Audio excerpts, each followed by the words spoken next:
Bienvenidos, queridos televidentes, a su programa Entérese.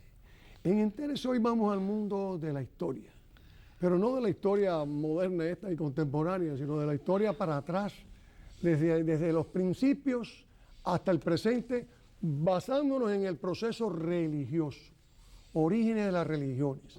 Y en ello, pues, hemos traído a una persona que la consideramos sumamente capaz y que nos ha aceptado la invitación en varias oportunidades y siempre ha sido un éxito. Nos referimos a la doctora Mercedes Cros Sandoval, antropóloga. Bienvenida a nuestro programa, doctora. Muchas gracias por invitarme, Augusto. Doctora, una de las grandes preocupaciones e inquietudes que ha tenido la humanidad a través de los siglos es el problema de las religiones. Para nosotros en este mundo occidental nos es muy fácil plantear el problema de que somos cristianos, mantenemos el cristianismo, Cristo y todo lo que es la Biblia y todo ese proceso. Pero como en otra oportunidad usted misma, cuando nos habló del origen de las civilizaciones, se remontó a millones de años para atrás, pues que hemos querido invitarla hoy para hablar también de ese proceso que no es solo de hace 2.000 o 4.000 años, 5.000 años, sino de ese proceso que quizás date del Paleolítico, desde hace 4 millones. ¿Qué nos puede decir usted sobre ese origen de las religiones? ¿Cómo surge todo esto? Bueno, desde el punto de vista de la antropología, la religión se encuentra en todas las culturas, es una de las universales del hombre. Eso quiere decir que o está programado en el cerebro, ¿verdad? El cerebro está programado para tener ideas religiosas, que es una posibilidad y se ha discutido bastante últimamente. Y la otra es también que las religiones satisfacen necesidades del hombre que son perentorias, que son necesarias. Porque en todas, haya o no sobrenatural, en todas las culturas humanas hay creencias religiosas. Cuando hablamos de creencias religiosas, estamos hablando de creencias en seres sobrenaturales, ¿verdad? O cualquier tipo de fenómeno sobrenatural. No me estoy refiriendo nada más que a las religiones institucionalizadas, sino creencias religiosas en general. Por supuesto, sabemos que una de las creencias religiosas que existen en todas las culturas del mundo es lo que se llama el animismo. Animismo. Animismo, ánima, del latín ánima, que quiere decir alma. Alma. El principio dinámico en el cuerpo humano. Según Edward Tylor, que es uno de los primeros antropólogos en los años 1850, que él estudió esto bastante detenidamente, él considera que el animismo es universal porque hay experiencias que son universales en todas las culturas humanas. En todas las culturas humanas la gente sueña, la gente tiene alucinaciones y por lo tanto tiene experiencias más allá extracorporales. Extracorporales. Y buscando, como siempre busca el ser humano, una explicación. La explicación que me traen es la siguiente, según Tylor, es que en la naturaleza humana hay un dualismo. Hay el cuerpo y está el alma también. El alma es el principio dinámico que mueve al cuerpo, pero al mismo tiempo el alma está atada al cuerpo. Pero cuando el cuerpo descansa, como por ejemplo cuando se está durmiendo, el alma se siente libre y puede tener estas otras experiencias de que yo viajé a Cuba o hice tal cosa, lo que sea.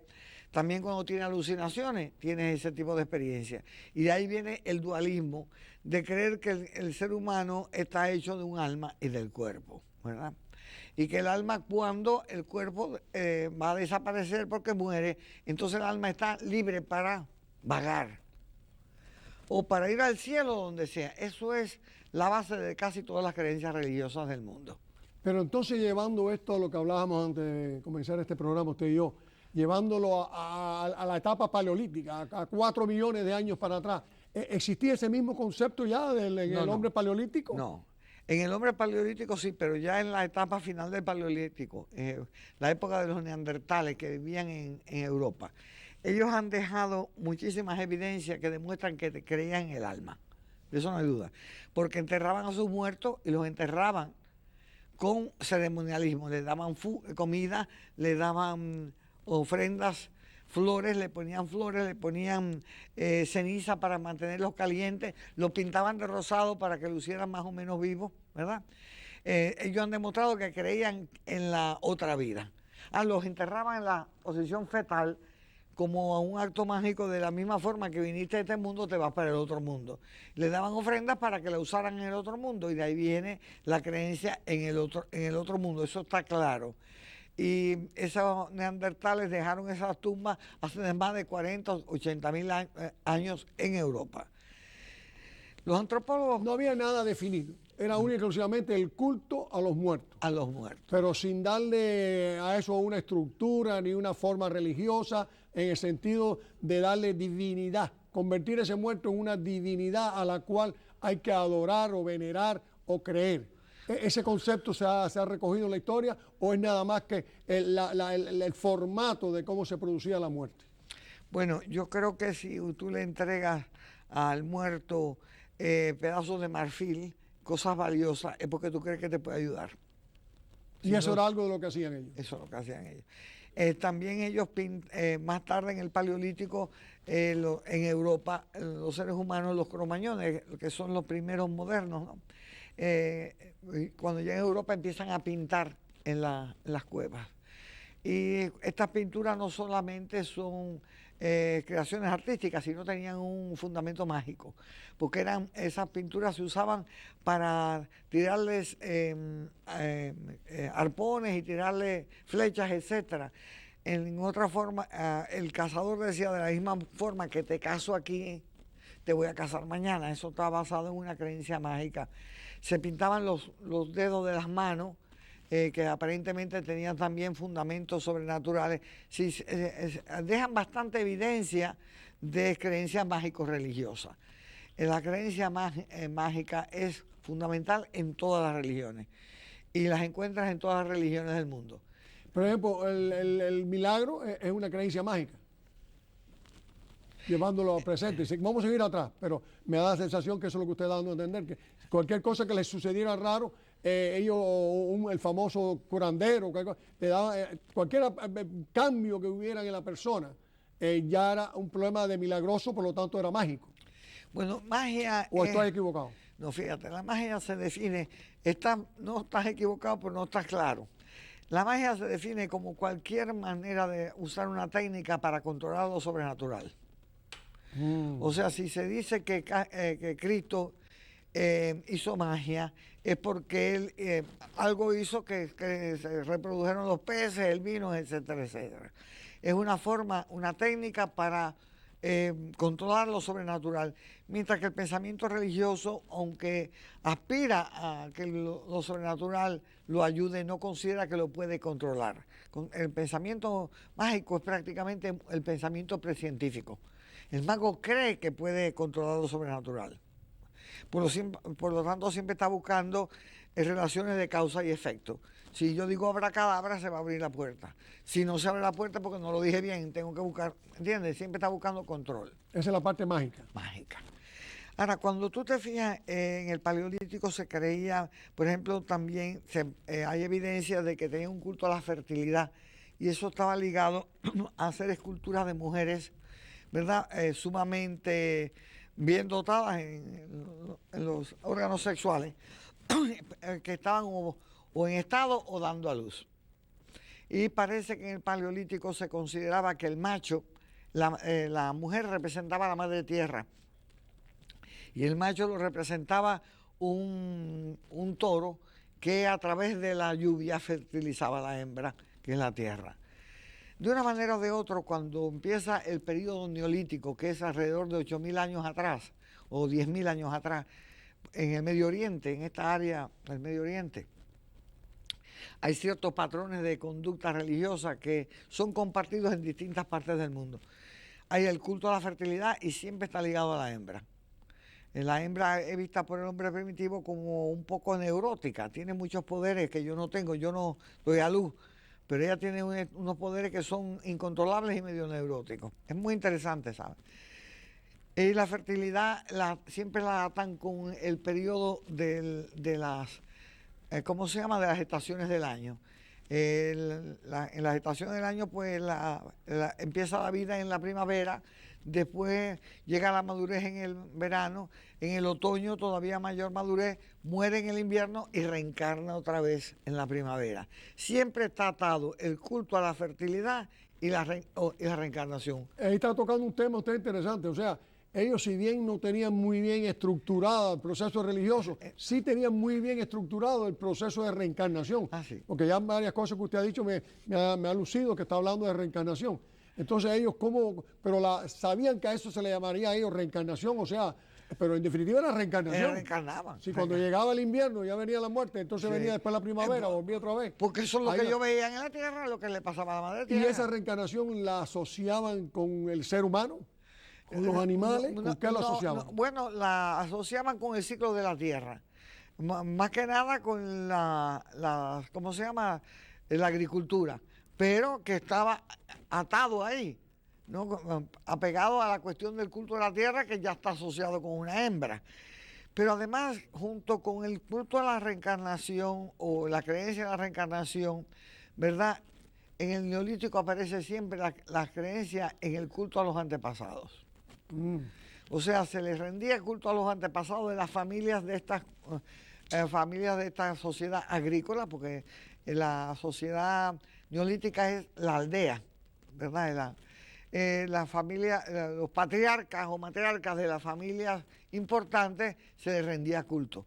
Y eso es interesante porque yo recuerdo en Cuba cuando yo era una niña que uno iba a casa a los bohíos más pobres del mundo y al lado de la puerta generalmente había un retrato de un abuelo, de una abuela, medio desteñido, con unas flores plásticas puestas allí.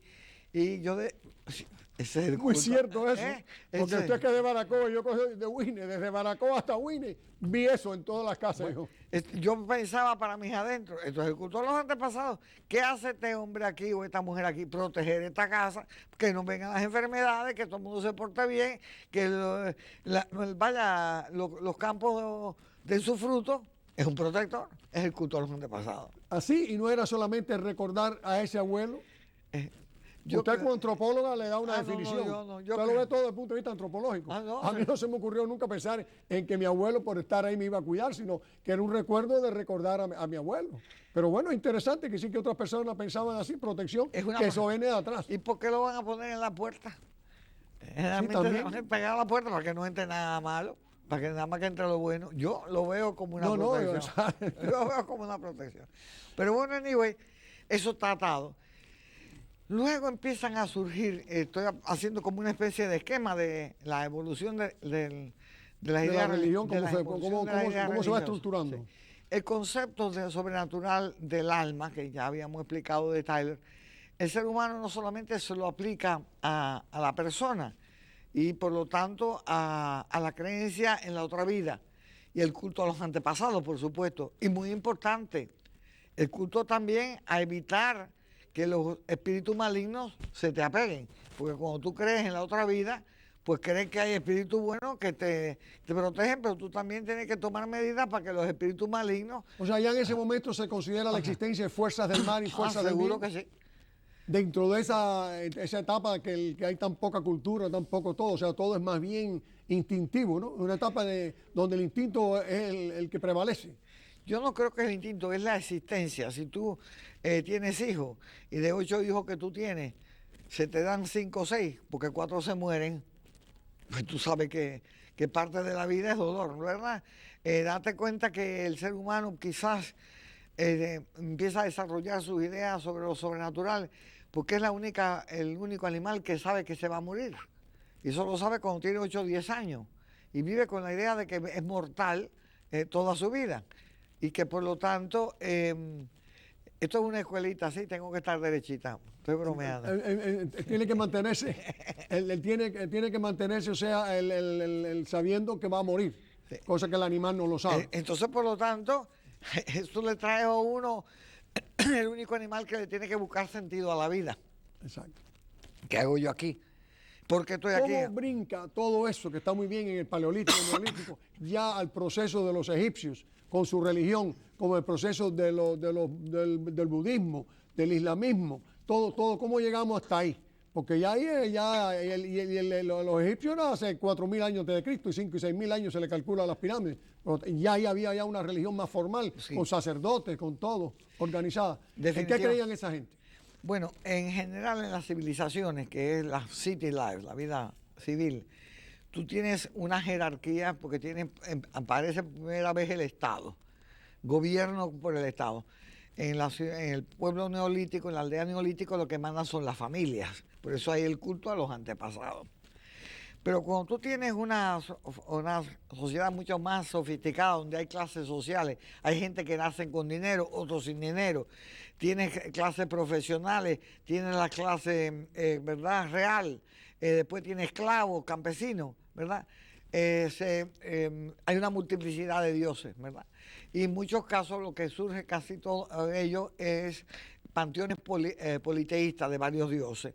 El dios que cuida las puertas de la ciudad, el dios que de la agricultura, el dios de los campesinos. El dios de la lluvia, el dios de todo tenía dios. Y entonces un dios que es como el más importante, aunque no es sobrepoderoso, pero como era Zeus entre los dioses griegos.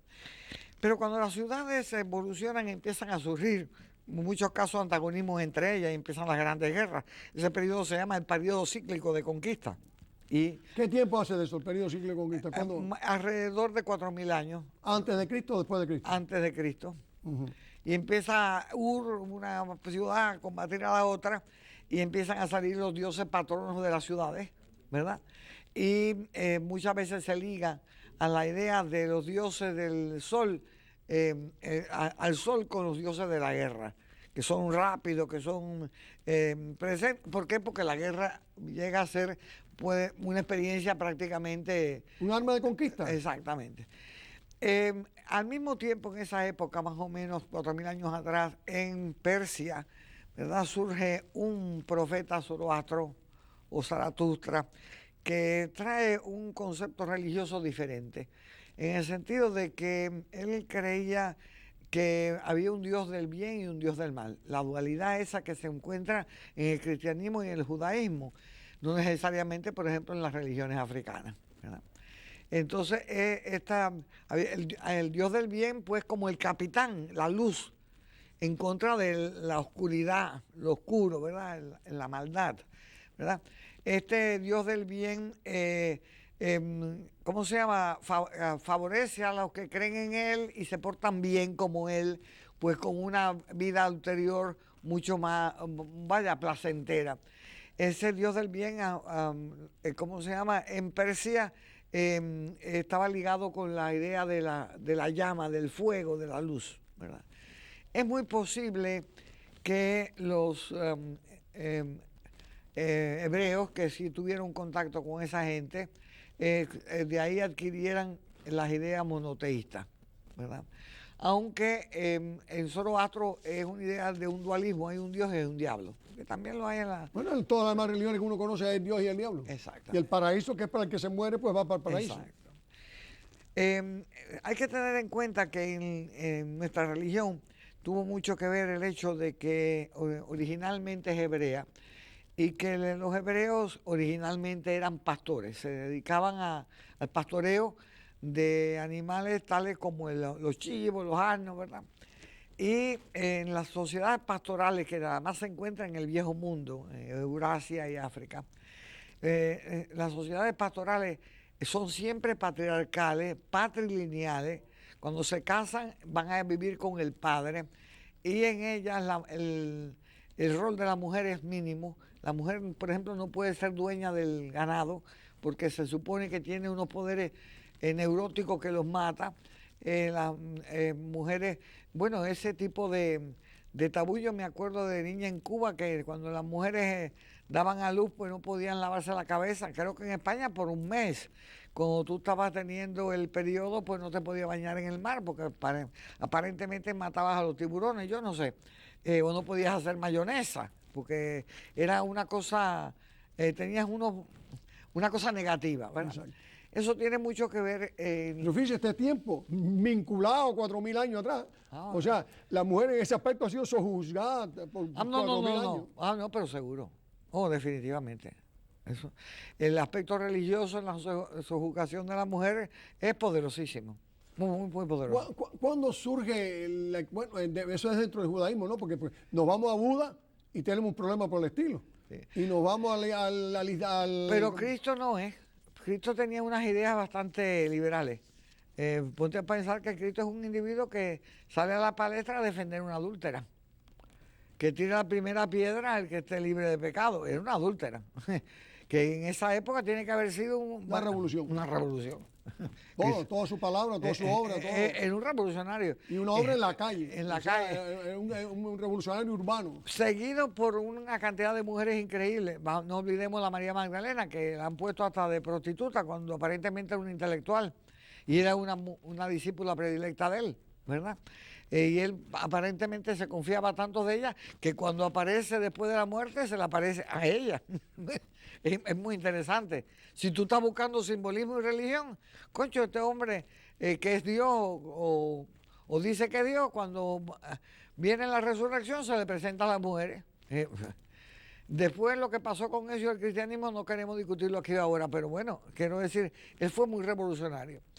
En el Medio Oriente, hasta que viene la cuestión hebrea, había en todas las ciudades esas de Mesopotamia había una multiplicidad de dioses.